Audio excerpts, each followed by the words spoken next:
आज एनिभर्सरी कस्तो लागिरहेछ बाबु मम्मी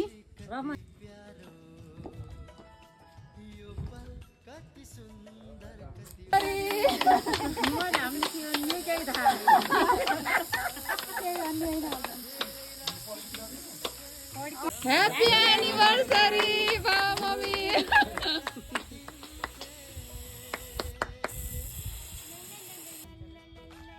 रोग नलाओस् सुख शान्ति भएर जिन्दगी काट्न पाइयोस् अहिलेसम्म जिन्दगी राम्रोसित काटिन्छ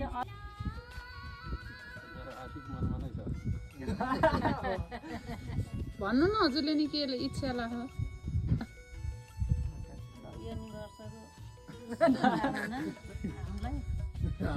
बाबालाई लगाइदिनु न आज बिहा बस्नु हो ल यता